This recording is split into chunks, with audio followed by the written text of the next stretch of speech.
Hello, everyone. Welcome, and thank you for joining us today for what promises to be an interesting event.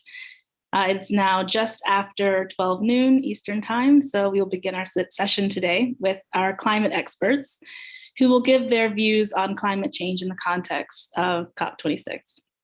My name is Dr. Rebecca McCallum. I recently completed my Ph.D. at McGill this fall, and I'm now a postdoctoral scholar at Penn State University, affiliated with the Humanities Institute here and the new Just Transformations project that was begun this year. I'm excited to be a part of this discussion. During my time at McGill, I was affiliated with the Indian Ocean World Center, and so I'm familiar with both the research and partnership work of the IOWC, as well as the socio-environmental context of the Indian Ocean region. Speaking of which, this year marks the 10th anniversary of the Indian Ocean World Center as an official McGill University Research Center. The IOWC has existed since 2011 as an internationally recognized interdisciplinary hub, engaging with global partners and pioneering multidisciplinary research, notably on past to present environmental and climatic events, disease, enslavement, production, and trade across the Indian Ocean world. A recent project entitled Appraising Risk was funded by Social Science and Humanities Research Council of Canada. And it's an international collaboration of scholars, researchers dedicated to exploring the critical role of climatic crisis, past to present in the Indian Ocean world. The project includes the creation of a comprehensive spatial and temporal database of human environment interaction and interdependence during periods of climate change. This event today, which is hosted in part by the Indian Ocean World Center and also hosted by the McGill Alumni Network, provides the opportunity in the wake of the recent UN summit in Glasgow for a compelling discussion with leading researchers, each based on a different continent, into the impact of climate change on the monsoon-influenced Indian Ocean world, Canada, and the rest of the planet. So this is how the event will proceed. I will introduce the panel of experts and proceed to ask them a number of questions that they will each have about 10 minutes to address. These questions will enable both insight into their specialist backgrounds and give them the opportunity, in light of COP26, to address climate-related concerns. We will then have a brief Q&A with the audience, and you all are invited to submit any questions you may have for the speakers in the comment box, and the team and I will do our best to address as many questions as possible. Okay, so this brings me to the introduction of today's speakers. First, we have Professor Rob Allan, whose doctoral training was in geography and earth sciences. And he's the scientific manager of the International ACRE, which is Atmospheric Circulation Reconstructions Over the Earth Initiative, which collects historical climate data, documentation, and images from the last 250 years, and provides access to them for climate-based reanalyses and modeling. He is also the scientific manager and leader of a phase 2 data rescue work package for a new Copernicus climate change service, C3S data rescue service by the European Center for Medium Range Weather Forecasts on behalf of the European Commission. So welcome, Professor Allan. Thank you, Rebecca. So next we have Professor Daniel Olago, and he's Associate Professor of Geology, Chairman of the Department of Earth and Climate Sciences, and Research Director for the Institute for Climate Change and Adaptation at the University of Nairobi. He has been involved in many multidisciplinary projects and capacity building activities across sub-Saharan Africa over the last 25 years, including the African Great Lakes Information Platform Project, REACH, and other organizations that tackle issues regarding water security, including the Development Corridors Partnership Project, and more. He was the lead author in the Intergovernmental Panel on Climate Change, fourth assessment report that won the Nobel Peace Prize for 2007. And he's contributing to the Africa chapter as lead author in the current UN Intergovernmental Panel on Climate Change Assessment. Welcome, Professor Olago. Thank you. It's a pleasure to be here. And finally, but not least, we have Professor Sapna Sharma, who is Associate Professor in the Department of Biology at York University. And she holds a York Research Chair in Global Change Biology. She forecasts the impacts of climate change on ice, water quality, and fish communities and lakes worldwide. Her work involves improving the use of qualitative methods to generate predictions of environmental stressors, invasive species, and habitat alteration on local and global ecosystems. Professor Sharma is dedicated to science outreach through extensive knowledge mobilization by serving on the advisory board of the Royal Canadian Institute for Science, by founding a science outreach program called SEEDS for refugee families in Canada, and by leading a community-based initiative called the Community Lake Ice Collaboration. Welcome, Professor Sharma. Thank you for inviting me today. Okay, so we will now begin the presentations. And I would like to invite Professor Allan to give his insights on this topic. Let's start with a bit on your background, Professor Allan. Can you provide us with a brief overview of the International ACRE Initiative? I can, and I think I should share my screen with you to show some slides, which I think will help. I've only got a couple of them.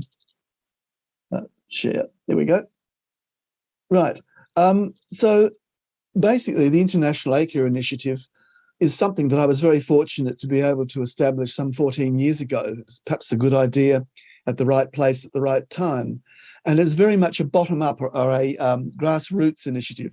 What I've basically done, I guess, is marshal together the international weather and climate data rescue and science communities to work together to recover and to digitize and image historical terrestrial and marine weather observations as far back in time as we can. These are instrumental observations, and to use them, as I'll show in a moment, to improve our understanding of the climate over a long period of time. Now, we were very fortunate with COP26 that we were able to get a slot there for ACRE, and I think we did a reasonable job. It was a good chance to try and expand the scope of those who could perhaps be interested in the actual initiative. So I was very pleased that we had that opportunity. So very quickly, if I can get this to go down to the next slide. Oops, a daisy. There we go. So ACRE, as I said, is a grassroots initiative. And what it does is pull together three major components. It's an end-to-end initiative. There's a big effort on data rescue, which is on the far left-hand side of the screen. There you can see there some examples of the sort of things we do. I mentioned terrestrial and marine weather observations, going back through time. We work with the Copernicus project that was mentioned by Rebecca in the introduction. And this has helped us to develop very much some front-end portal, registry, tools and techniques to improve the flow of data and metadata into international databases. And these are the ones that I've shown there with ICOADS, GLAMOD, and ISPD in the vertical there. That's where all of the data that we've recovered and imaged, etc., digitized, goes into. And at the bottom there, I've also noted that we've been very much into crowdsourcing citizen science. And there's a couple of projects there that I mentioned, which have been instrumental in being able to allow us to get at this data much more rapidly and to really do a much more of a solid job on this, given the amount of information that one has to process. All this data feeds into the second element there, the reanalyses. These are, if you like, dynamical weather reconstructions. You're reconstructing the weather over the globe, as you can see by the image there, with all the components of the climate system, right throughout the depth of the atmosphere, for as long as and in time as you can get back. Now, the one we've mainly worked with is the 20th century analysis. And the 20th century is a bit of a misnomer because the latest version is back to 1806. And this is, as I say, a global historical reanalysis. And what it does is that at every 3-hourly time step, which is when it puts out the fields of what it creates through time, it does 80 realizations every 3 hours. It does this because what it actually the basis of it is taking a numerical climate model, putting it back in the past, and basically cycling through time towards the present, adding in the data and the model, the weather forecast model, working together to develop this global, or hopefully near global as we can get, database of the weather. And at the moment, it's about 0.75 by 0.75 degree spatial resolution. And this then feeds through, there's a number of distributors that are given there on the next part of the panel. And also you can downscale it, take it to higher resolution through different processes. I won't go into them.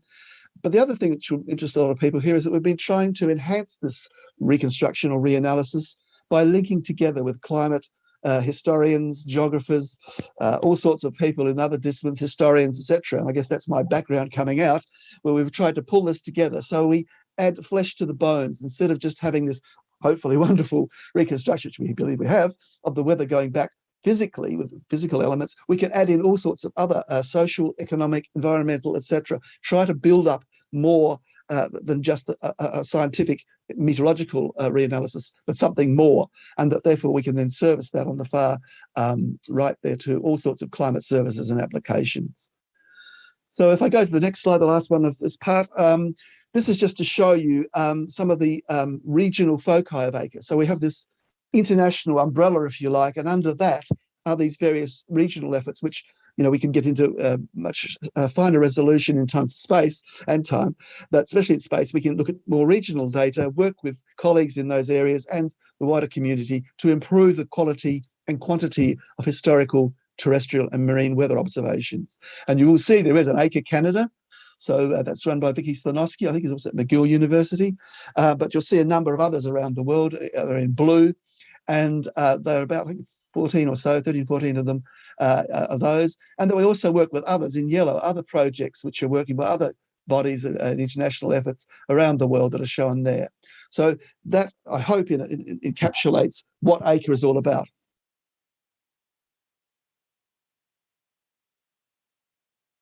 Thank you for sharing that. So there are particular conditions over the Indian Ocean, and I would be remiss if I didn't ask about a little bit about that. And we can observe monsoon failures or increased flooding and the effect that INSO has on climate in the Indian Ocean region. Can you speak to a little bit about that briefly, just a few minutes if you can, about how historical weather data for the Indian Ocean? Certainly. I guess before I got involved with ACRE and other projects that led into that, I was very much looking at INSO through historical data, etc. And over the Indian Ocean, we have some very important things going on, obviously, with the Indian monsoon. But we know that the INSO relationship to the Indian monsoon is not one-to-one. So this is the sort of things we have to try and understand. I don't think at the moment it's still really fully understood why. But we also have effects in East Africa and Southern Africa. So it's a very important component of the Indian Ocean region. And our work in there with some projects that are linked to, we bore down into the ACRE body that are working in the Indian Ocean that are giving us more data for that region so that we can do a better job of INSO, the monsoon, whatever you want to do. So it's, again, focusing on the Indian Ocean region is, again, this long-term database of the weather.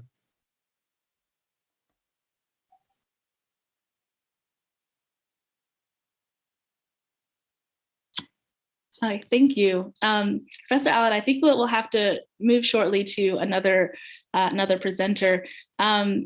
There's so much more I think we could glean from what you do with the ACRE initiative, particularly melding like historical reanalyses with historical climatology and climate history. And I would love to hear more about that. And hopefully we'll have time to kind of go a bit more into that during the Q&A. So now thank you.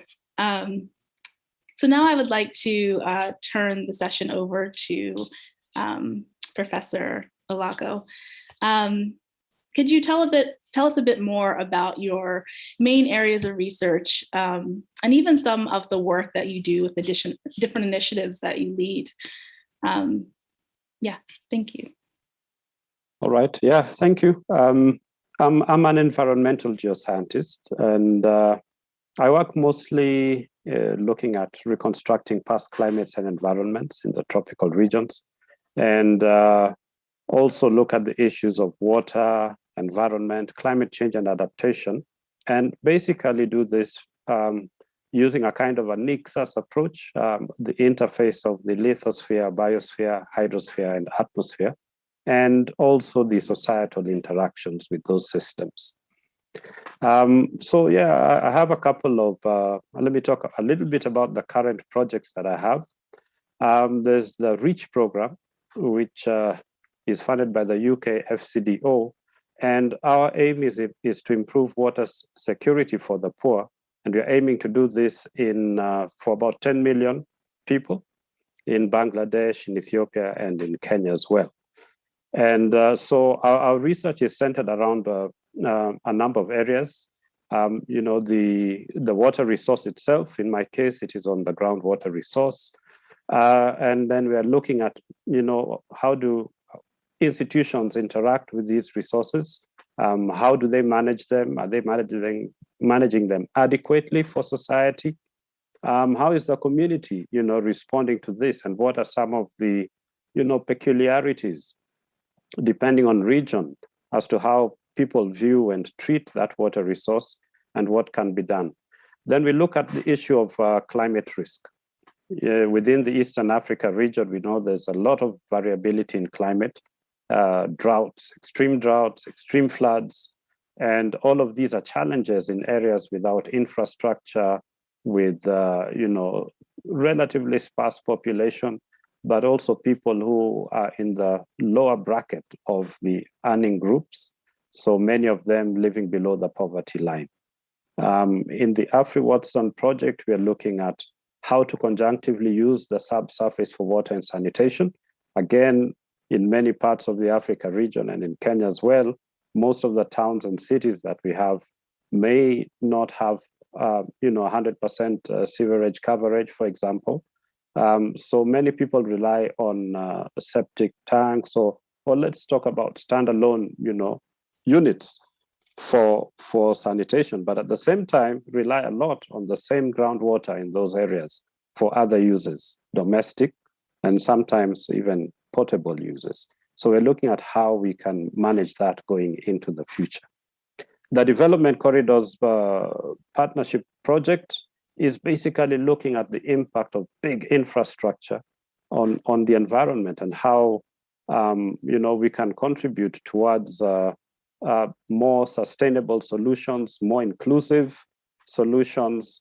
For example, we have the Lapset Corridor that really cuts across the dryland areas of Kenya through a number of conservancies and parks. We have the standard gauge railway line that cuts through the Tsavo National Park, which is the biggest actually in Kenya. And we've already seen some disruptions to animals and changes in behavior, which are also enhancing human-environment linkages. And so we are coming up with solutions. So there are many different fronts that we're looking at in this area, including as well how finance for these projects from other countries like China, for example, how they actually impact our unique environment and how they interact with the stakeholders here on the ground, to carry out this work. And lastly, to look at the, how good are we in terms of carrying out environmental impact assessments and strategic environmental assessments that really do safeguard our environment, not only for today or for a few years, but for generations. Thank you. Thank you. That's it's amazing, the work that you're doing.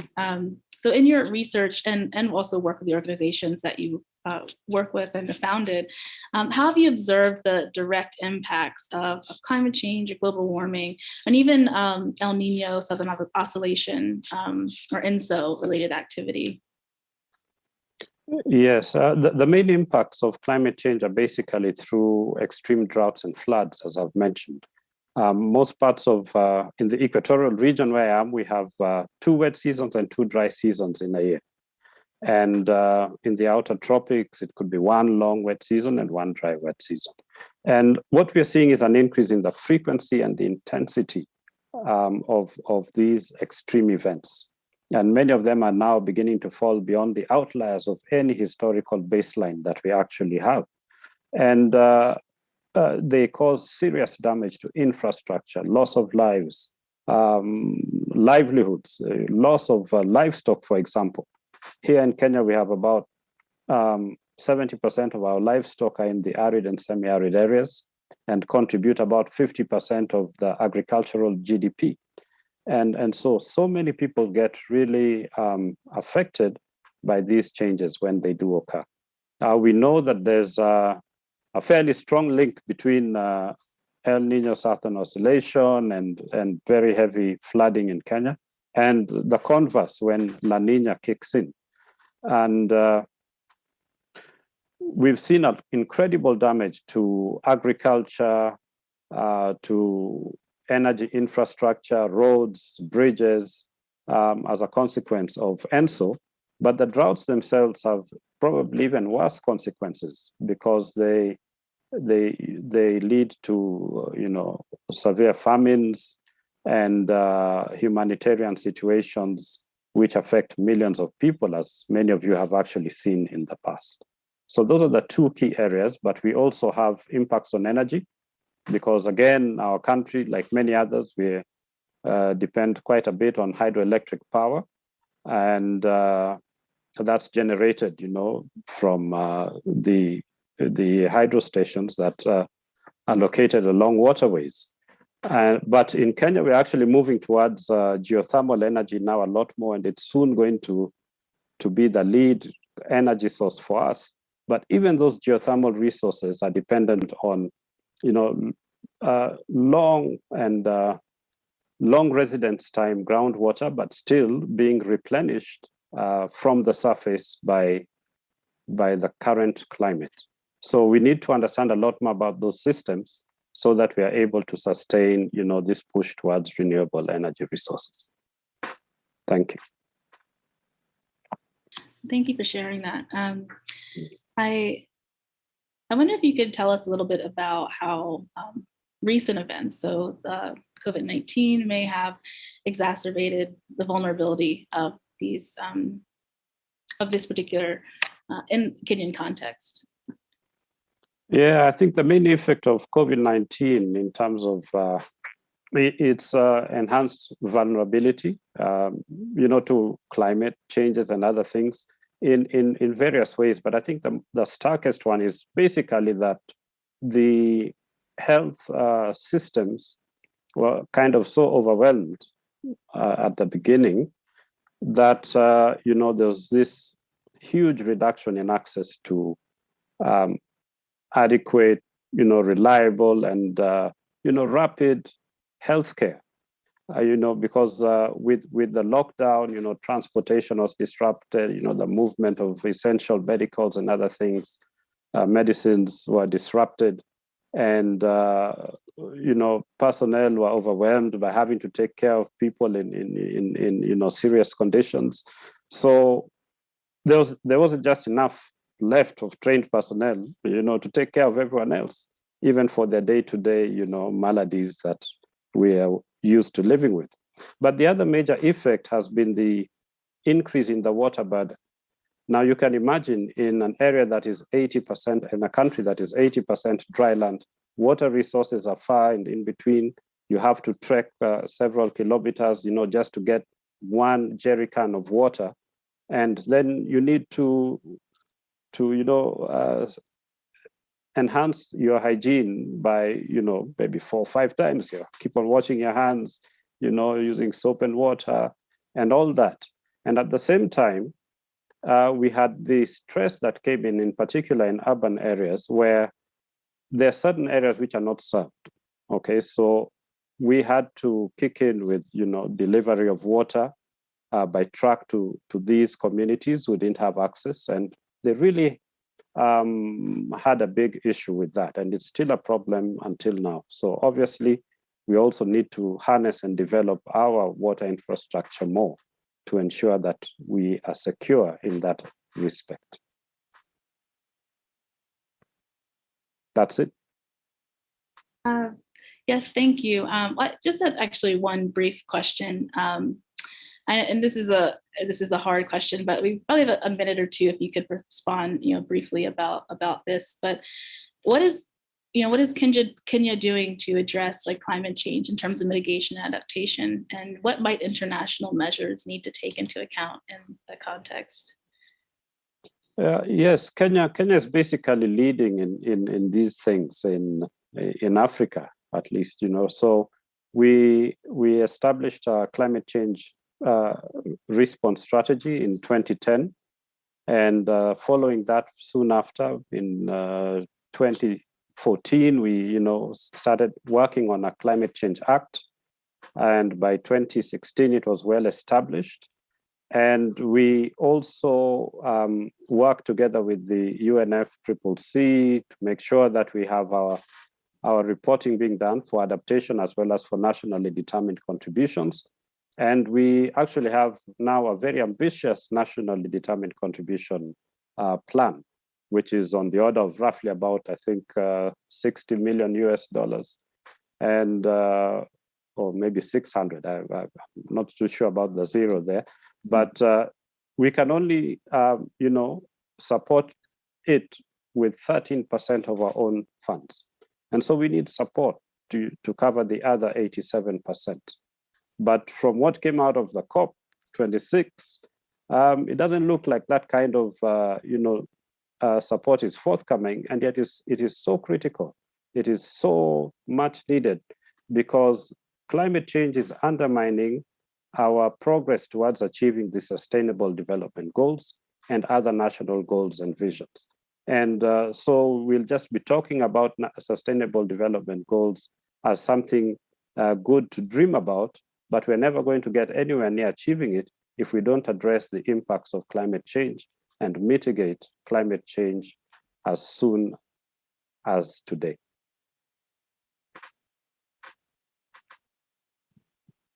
Thank you so much for that, Professor Olago.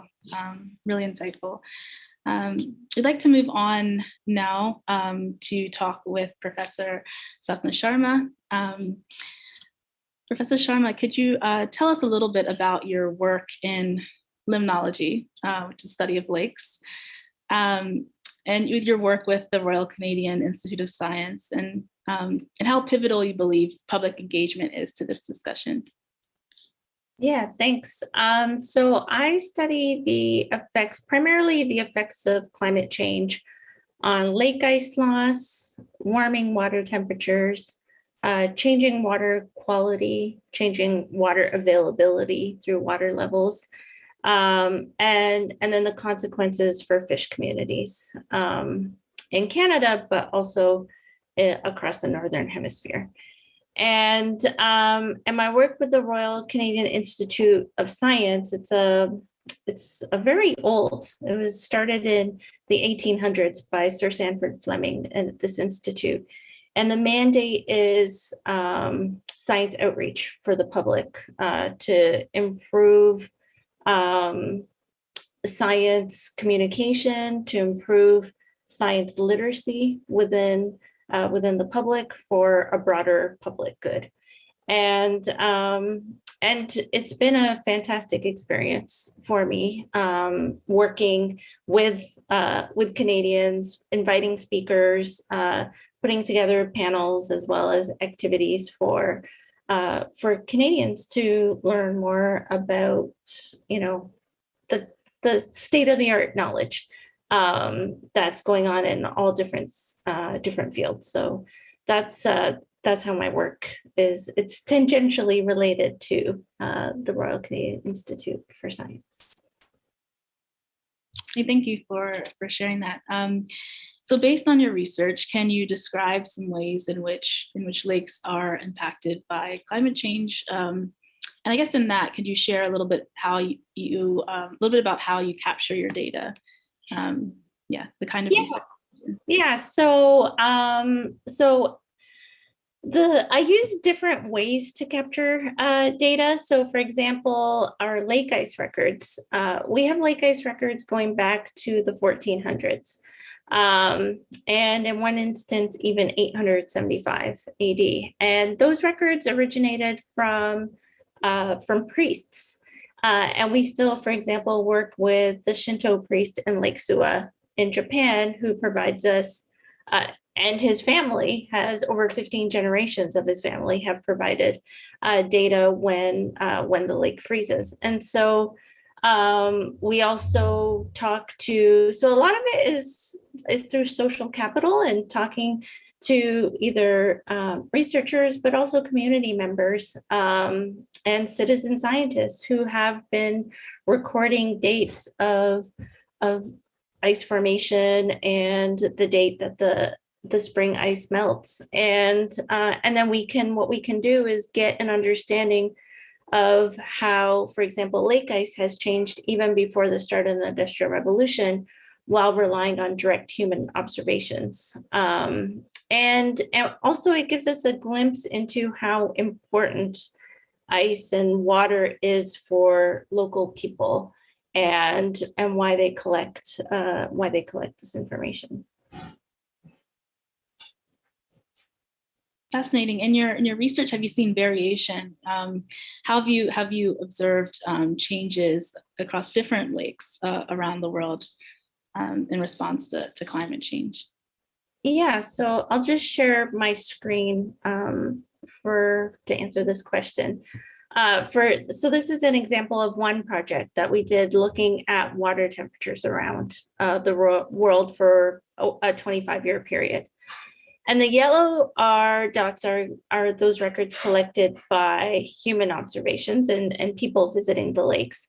And you can see that they were really limited to, academic institutions and universities in a few areas. And many areas of the world, we haven't been able to connect with people there. Sorry, I think my husband's putting away the dishes right now and making a loud clatter.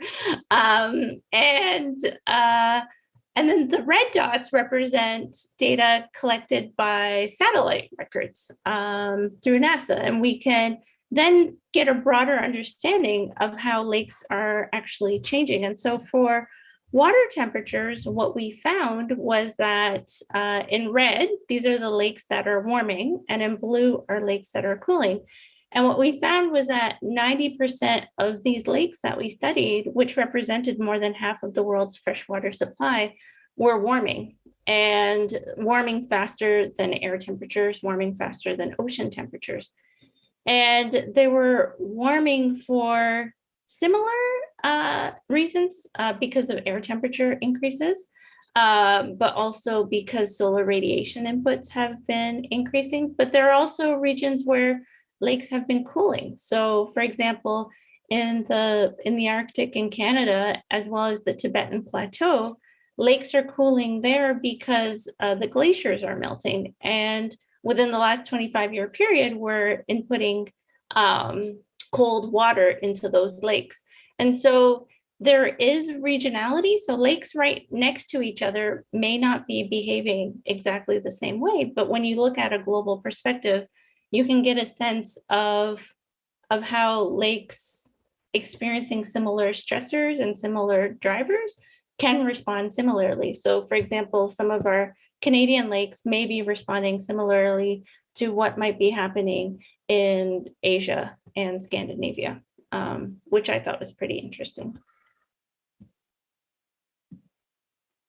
So in your study of the loss of lake ice, what are some of the ecological, economic, and even cultural consequences of losing lake ice? Yeah, so I'll go back to another figure that I'll share. And here, what we did was, I guess I'll just start with how fast are we losing lake ice? So we've been looking at how lake ice has been changing for the last 150 years. And in the last 25-year period, lake ice warming loss is at rate 6 times faster than any other 25-year time period in the last 150 years.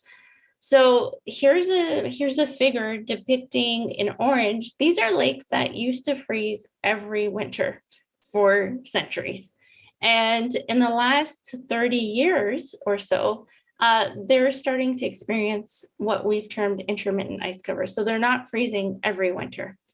And with climate change and different degrees of warming, what we're expecting is that more lakes are going to experience this threshold of not freezing every winter. And as you go further north, there are more and more lakes that are experiencing those conditions. And that if we continue emitting greenhouse gas emissions at current rates, we may even see approximately 5,700 lakes that permanently lose ice cover. by the end of this century.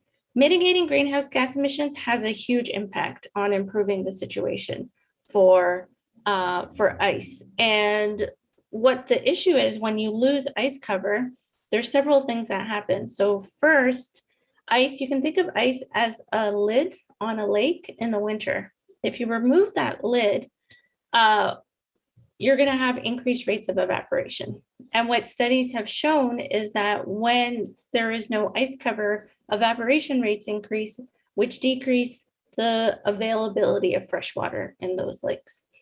At the same token, when you have less ice cover, you have earlier open water season. You have a longer time period for the lakes to warm up during that open water season. And so you have higher water temperatures. That's contributing to higher, what we call primary production. So including algal blooms, some of which may be toxic. 20% is a back of the envelope calculation of which might be toxic. So you have just, losing ice affects the lakes year round and our freshwater supply and our freshwater quality, which has huge implications for people, but as well as wildlife that use the lakes. Thank you so much for sharing, Professor Sharma. So we'd like to actually move to an open Q&A session where we'd like to open this conversation to the audience. While we're waiting for questions to be sent in, please submit some questions via the chat function. While we're waiting for questions to be sent in, I would like to throw out a question or two. I actually would like to start with Professor Allan. I feel like I might have cut you a bit short on your presentation, but I wanted to ask a bit more about how the use of historical analyses of climate change are helpful for thinking about contemporary contemporary ways of addressing climate change today.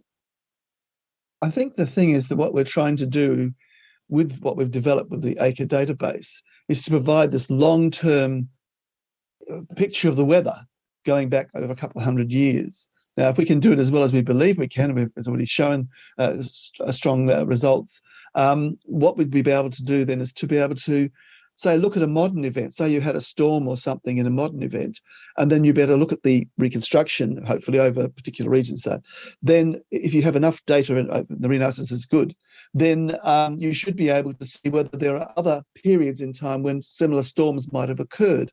And if you can then try and put the modern storm into context. Is it really different from something in the past? If it is, then it obviously points towards climate change and things like that. So it's really trying to use that information to give us a much more fine-grained understanding of what's going on with climatic extremes and things like this. I think that's where the strength of it is. One example that might be interesting in terms of understanding how we improve in the past, a colleague of mine, Ed Hawkins, who runs ACRE British and Irish Isles, he and colleagues have been looking at some storms in the early 1900s, and they had one where they had X amount of data over the UK and they reconstructed it, but it didn't seem to be doing the right sort of intensity given what they'd heard about information, documentary information as to the damage. So they went back and looked at it all again, and then they actually got some more instrumental data. And as a result, they were able to improve the reconstruction, and that it linked much closely to what the actual documentary evidence said had happened. So things like that, it might sound simple, but they can help to improve our understanding of the climate of the past and therefore for the climate of the future. Thank you for sharing that, Professor Allan. I'd like to open up to the group. Your work is incredibly fascinating in very different ways and have real impacts for what the world is experiencing right now. I wanted to ask if there are any new projects that you're working on that are public, more public projects, so the public can be involved in bringing awareness or even addressing some of the impacts of of climate change.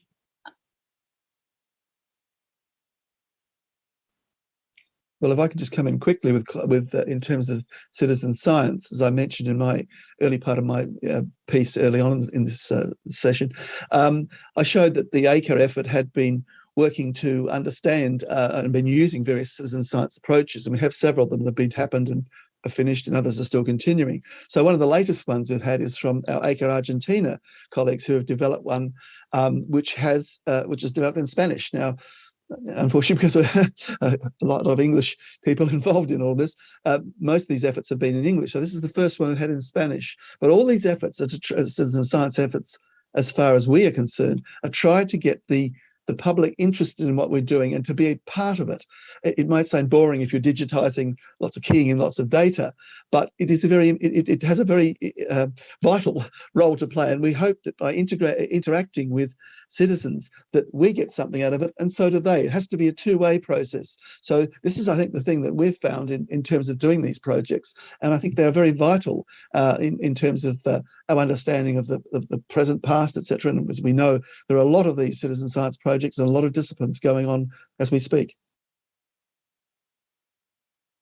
I guess I can speak to one that I'm doing and preparing to send out my postcards at this point. So I inherited a project from a retired professor at the State University of New York in Buffalo. And he had been sending postcards to 1,000 different people monitoring 1,000 lakes in the US. And so, and now over the last 2 years, I've been cleaning the data, putting all of our records together. And what we do is we send them postcards each winter. And then the community members, the citizen scientists, return their postcards with the date that their lake froze and when the ice melted. But what it's been allowing us to do is we've been able to generate this huge database already over 30 years with 1,000 lakes, which would have cost millions of dollars to actually implement on the ground. But having this dedicated group of citizen scientists really allows us to understand some finer scale patterns of climate change that you wouldn't have been able to do without a huge amount of funding.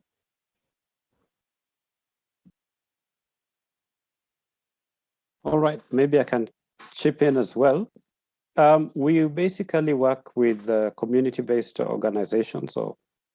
So for example, we have actually embedded in law water resource users associations, and they basically monitor the water resource, within the catchments that they are, and they've proved to be very, very valuable. And you can also have them get involved in,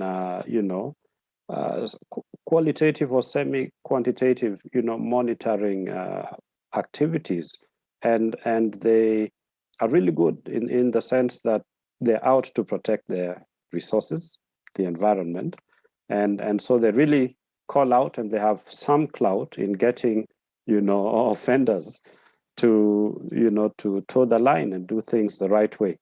We also have the community forest associations who do the same for the forest resources. But over the past few years, we've also been working with traditional forecasters. Okay, so those who, they look at the stars, they look at the clouds, they look at plants and animals and insects, and then they forecast.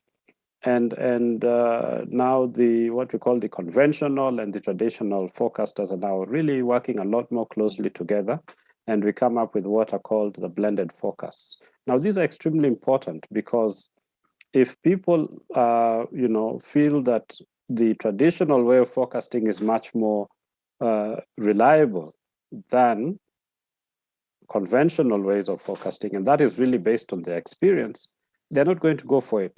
But they've actually found that there's some learning that can happen between the two ways of doing things. And so the weather agencies here and us ourselves as researchers are working much more closely with such community groups. Thank you.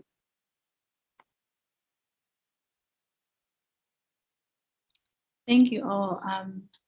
It's fascinating work, and for Professor Allan with the ACRE Initiative, and the ways in which people can engage in reading sources and gathering material, and the different ways of gathering knowledge. I also wanted to ask this question, and some of this was hinted at in your presentations, and I know for Professor Sharma, you you could address it in your research specifically, but and also Professor Olago, can you give us insight into how, or just into just understanding how particular groups are even more vulnerable to changes in ecosystems and the climate because of very close interaction with lakes, water sources.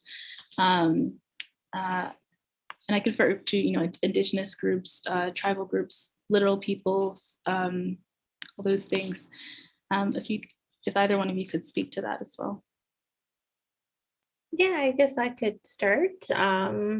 Well, we recently published a study where we looked at the number of drownings, of fatal drownings of people through ice in warmer winters across 10 countries and over the last 20 to 30 years. And what we found was that there are more people drowning through ice in winters.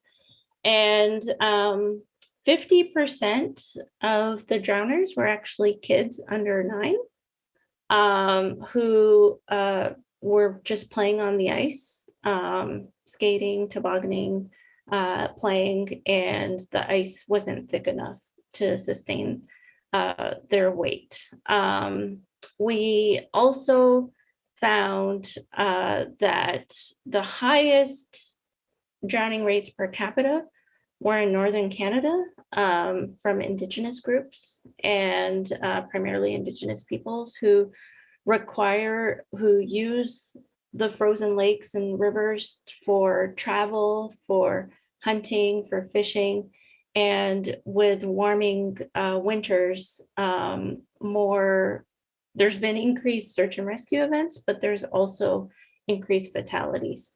And so it really spoke to the vulnerability and direct impacts of climate change on human fatalities in the Northern Hemisphere, which we don't usually hear about. And it's because our winters are warming much faster than we're as people adapting to those changes and how we use the ice for recreation or work, and accounting for thinner, less stable ice. So that would be an example of increased vulnerability because of climate change.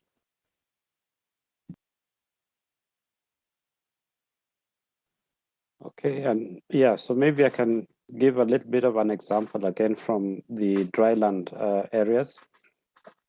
The livelihood there is mainly pastoralism. And so previously the seasons were very well defined. And the ranges of the pastoralists were also very well defined. But now we get late onset of rains, early cessation, very poor distribution. Mostly, all the rain may fall in 2 or 3 big rainfall events. And so they have to move a lot further with their cattle and other things. And what that means, the children, they also don't get to finish the school terms. They move with their parents when the parents move to different places. And they also are now getting into conflict with urban dwellers because urban areas tend to be greener. They're also getting into conflict with people who are maintaining conservancies because, there's good, environmental management in those regions. So there's a lot of pasture for them. And it's just, their lives have been turned topsy-turvy. So, there's some lifestyles that it's becoming much more difficult to maintain. just as a consequence of climate and other factors that exacerbate the effects of climate change. Thank you for sharing this, both Professor Sharma and Professor Olago. I guess I kind of want to, in this discussion a bit I want each of the presenters to give a few minutes of just feedback on, or your take on the recent climate conference outcomes. Professor Allan, you mentioned that the ACRE Initiative was involved in some of the talks, that were taking place and perhaps being used to kind of inform decision making. Professor Sharma, the decisions that were made would have an impact on lakes and communities around lakes. And then Professor Olago, same with you mentioned briefly in your comments about climate finance and loss and damage and the ways in which distribution not always take into account developing countries or any countries that may need more focus for some of these conversations. So if each one of you could give a brief, just a brief few comments on that. I guess from the ACRE perspective, with COP, we were really hoping to expose what we're doing to a wider audience. And that's the thing that, as I say, we're a grassroots effort. So even though that's scientists and that, but we also, as I've said, have citizen science efforts. So we're really trying to get people to see what we're doing and why it's important into putting modern and more recent events into context. That's what we're really doing with it. So we were very fortunate to have a space, if you like. It was an hour showcase event at the COP26. And as I guess it was our chance to try and to push out to a wider audience the importance of what we do and why it's important. I mean, there's a lot of heavy going on with digitizing and imaging of stuff. It's a huge amount of information, and it's something that needs to be done, and it's something that if we don't do it, I think we're seeing with a lot of disciplines, if we don't have the data to be able to look at over time, then we really are struggling to put our situations and modern situations in context. And so I think that's what, certainly from my point of view at ACRE, that's what we would see was our contribution, if that's the word, to COP26.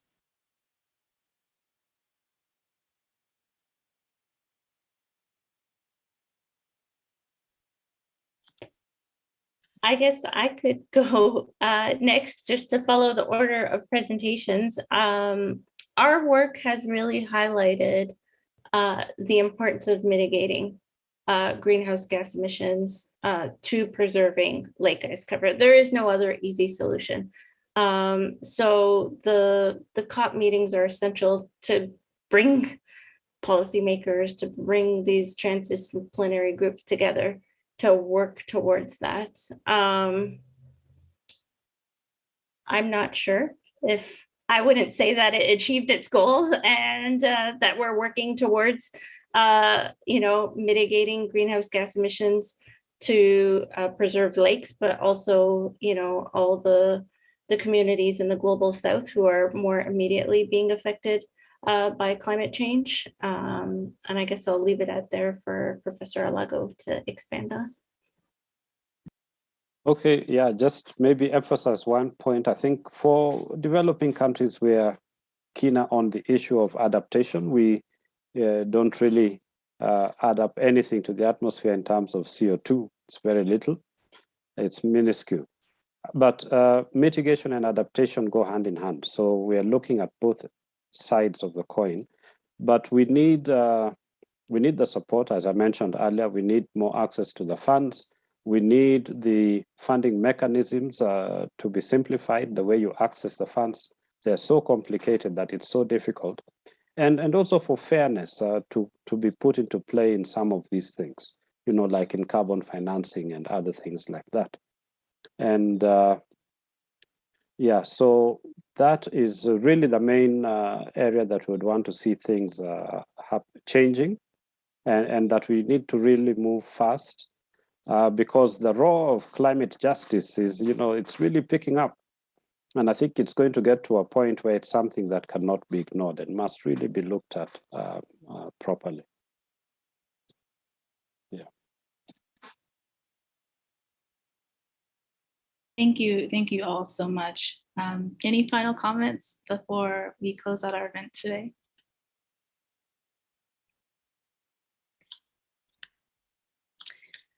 Okay, well, that's just about all the time we have today. I want to thank the speakers for their time and their contributions to making this a great event and fascinating to hear each one of your perspectives, your specialist research, and even the impact that you're making and the work that you're doing. I want to also thank the McGill alumni event team for their help in preparing for this event, as well as the Indian Ocean World Center for hosting. Before closing, I will say, do check out the Indian Ocean World Center's website, where you can keep updated on future events, and including a conference coming in May 2022 on histories of and continued adaptation and resilience, actually, to climatic and environmental changes in the Indian Ocean world, past to present. And you can also get more information on the Appraising Risk Partnership, which I mentioned briefly at the beginning, which is a database looking at historical climatic events as well. And again, it's the IOWC's 10th anniversary. And also McGill officially kicked off its bicentennial in March this year, 2021. And so we'll be celebrating the launch of our third century with further alumni events, online activities, and much more. You can stay up to date by visiting the McGill alumni website at alumni.mcgill.ca. You should probably see that in the chat. And the university's official bicentennial website at 200.mcgill.ca. Finally, I wanted to thank the audience for joining us today. We hope that this was an insightful conversation. We hope that you learned quite a few things from our amazing panel of speakers. We hope that you also have gained just insight into the recent events at COP26 and also the impacts of both the decisions made there and climate change on different regions of the world. We also hope that you have a wonderful rest of your day. If you have any further questions, feel free to contact McGill Alumni Panel, and they'll be able to forward your questions on to the right group. Thank you so much for joining today.